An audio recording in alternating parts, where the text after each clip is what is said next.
안녕하세요. 오늘 저희가 좀 깊이 들어가 볼 질문은 이거예요. 왜 세상에는 좋은 길이 많아 보이는데, 기독교에서는 유독 예수님만이 유일한 길이라고 할까 하는 점이죠. 네, 이게 어찌 보면 조금 강하게 들릴 수도 있는데 이 주장에 담긴 핵심 이유들을 한번 정말 쉽고 명확하게 풀어가 보려고 합니다. 네, 맞아요. 이게 처음 접하시는 분이나 어쩌면 아이들도 하고 궁금해할 수 있는 지점인데요. 그렇죠.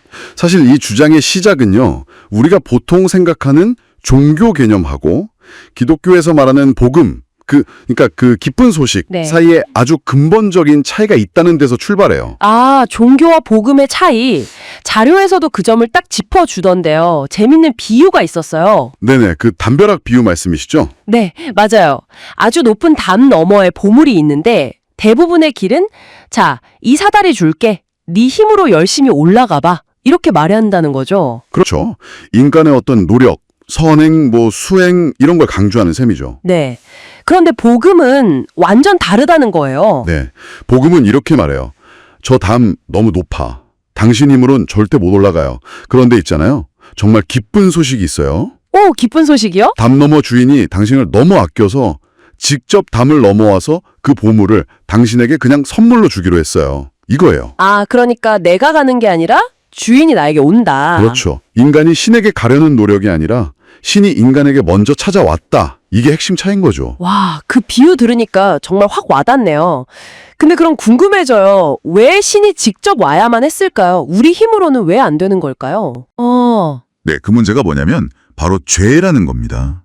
근데 이게 그냥 우리가 살면서 하는 작은 실수나 잘못 그런 걸 넘어서요. 아, 그런 게 아니고요. 네, 인류가 처음 시작될 때부터 하나님과의 관계가 딱 끊어져 버린 그 근본적인 상태, 그걸 이제 원죄라고 부르거든요. 아하, 원죄. 이 원죄 때문에 우리는 하나님과 멀어졌고 또 사단이라고 불리는 존재, 그러니까 우리를 자꾸 넘어뜨리고 하나님에게서 멀어지게 하려는 어떤 부정적인 힘의 영향력 아래 놓이게 됐다는 거예요. 동굴 안에 있는데 거기서 나를 방해하는 나쁜 존재까지 있는 셈이네요? 그렇죠. 그 영향력 아래 있으면 불안하고 고통스럽고 실패하고 결국에는 영원히 하나님과 분리되는 그런 결과에 이른다고 해요. 중요한 건 우리 힘만으로는 이 동굴에서 절대 빠져나갈 수도 없고 그 사단이라는 존재를 이길 수도 없다는 거군요. 네, 맞습니다. 아무리 애를 써도 안 된다는 거죠. 그렇기 때문에 우리를 그 동굴에서 구해줄 존재, 즉 구원자는 아주 특별한 자격이 필요하다고 봐요. 특별한 자격이요? 어떤 거죠? 네, 첫째는 그 사단을 이길 수 있는 강력한 힘, 능력이 있어야겠죠. 우리처럼 약하면 안 되니까요. 아, 네, 힘. 둘째는 죄가 전혀 없는 상태, 즉 애초에 동굴 밖에 있었던 존재여야 해요. 같이 갇혀 있으면 남을 구할 수 없잖아요. 그렇죠. 깨끗해야 하는군요. 네, 그리고 셋째, 이게 중요한데 우리의 그 죄값을 대신 치르기 위해 죽고 또 죽음을 이기고 다시 살아나야 한다는 거예요. 부활이죠.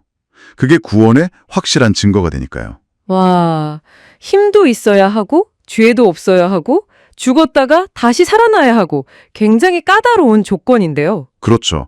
그런데 놀랍게도 자료들은 이 모든 조건을 완벽하게 만족시킨 유일한 분이 바로 예수님이라고 딱 지목하는 거예요. 아, 그래서 예수님이다? 네, 하나님이시니까 사단을 이길 힘이 있으셨고 능력, 또 죄 없이 이 땅에 오셨고 동굴밖 존재, 우리 죄값을 대신해서 십자가에서 죽으셨다가 사흘 만에 다시 살아나심으로써 그 죽음과 사단의 권세를 완전히 깨트리셨다는 거죠. 아하, 그 조건들을 다 충족시키셨기 때문에. 네. 그래서 예수님만이 유일한 길이라고 말하는 핵심 근거가 바로 여기 있는 겁니다. 우리의 노력이 부족해서가 아니라 구조적으로 오직 예수님만이 구원자의 자격을 갖추셨고 실제로 그 구원을 이루셨기 때문이라는 설명이죠. 다른 방법으로는 해결이 안 되는 문제니까 유일한 해결책이 예수님이다. 이런 논리네요. 맞습니다. 다른 어떤 길도 이 죄와 사단, 죽음의 문제를 근본적으로 해결할 수는 없다는 거예요. 그렇군요.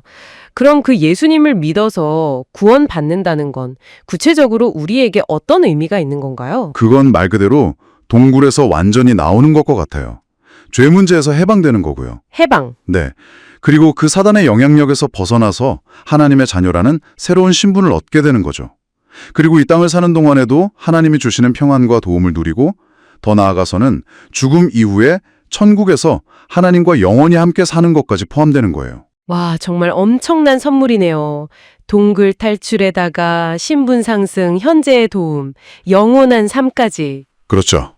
복음, 기쁜 소식이라고 불리는 이유가 있는 거죠. 자, 오늘 이렇게 왜 기독교가 예수님만이 유일한 길이라고 이야기하는지에 대한 그 핵심적인 이유들을 쭉 살펴봤습니다. 들어보니까 결국 우리의 어떤 노력이나 자격의 문제가 아니라 전적인 하나님의 해결책, 하나님의 선물에 관한 이야기였네요. 네, 맞습니다. 이 내용은 단순히 어떤 종교의 교리를 넘어서 우리 인간의 근본적인 상태가 어떻고 정말 구원이 필요한 존재인지 또 그 해결책은 무엇인지에 대한 깊은 질문을 던져주는 것 같아요. 그렇죠.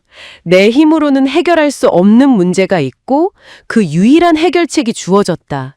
이 개념 자체가 참 많은 생각을 하게 만드는 것 같습니다. 네, 한 번쯤 진지하게 고민해 볼 만한 주제죠? 네, 오늘 저희가 준비한 이야기는 여기까지입니다. 만약 오늘 들으신 이 설명처럼 우리 스스로 해결할 수 없는 문제가 정말 있고 또 예수님이라는 유일한 탈출구가 있다면 그것이 여러분의 삶에 어떤 의미를 가질지 한번 생각해 보시는 것도 좋겠습니다. 다음에 또 흥미로운 이야기로 찾아뵙겠습니다. 네, 감사합니다.